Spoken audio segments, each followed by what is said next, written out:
અત્યારે હાલ દેવાત ખબરને લઈને એક મોટા સમાચાર સામે આવી રહ્યા છે કે આ સમગ્ર મામલે અત્યારે હાલ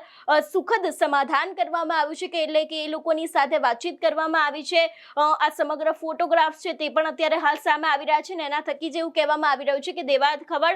તે બાદ સનાતનના ભગવતસિંહ ચૌહાણ કે જે આ ડાયરાના આયોજક હતા અને ધ્રુવરાજસિંહ ચૌહાણ છે જેના ઉપર હુમલો કરવામાં આવ્યો તે દરેક લોકોના વચ્ચે હવે સમાધાન થઈ ગયું છે। એવી પણ વિગતો છે કે એકબીજાને મીઠાઈ ખવડાવીને સુખદ સમાધાન કરવામાં આવ્યું છે, એવી પણ વાત અત્યારે હાલ સામે આવી રહી છે। એટલે કે જે છેલ્લા ઘણા સમયથી દેવાત ખબર ચર્ચામાં આવ્યા હતા ને જે રીતે મીડિયાના અહેવાલો સામે આવ્યા હતા એ જ દરેક વાતને લઈને અત્યારે હાલ એક સૌથી મોટી અપડેટ સામે આવી રહી છે કે દેવાત ખબર છે એમને જે સમગ્ર બબાલ થઈ હતી સનાથલની, એ બાદ ગીર સોમનાથમાં પણ જે બબાલ જોવા મળી હતી તાલાલાની અંદર, એ દરેક બબાલનું એક સુખદ સમાધાન કર્યું છે, મીઠાઈ ખવડાવવામાં આવી છે અને અંતે આ ઝઘડો છે તે હવે પૂરો થઈ ગયો છે। આપણે જોતા આવ્યા છીએ કે દેવાત ખબર પોતાના નિવેદનોના કારણે અવારનવાર ચર્ચામાં આવતા હોય છે અને એવામાં હવે લોક સાહિત્યકાર દેવાત ખબર અને ધ્રુવરાજસિંહ વચ્ચે સમાધાન થયું છે। બંને એકબીજાને મીઠાઈ ખવડાવીને આ સમગ્ર સમાધાન છે તે કરવામાં આવ્યું છે અને અત્યારે હાલ આ ફોટો છે એ પણ સોશિયલ મીડિયામાં ચર્ચાનું કારણ બન્યું છે, કારણ કે એક બાજુ આપણે જોયું હતું કે દેવાત ખબર પોલીસ સ્ટેશન સુધી પહોંચ્યા હતા,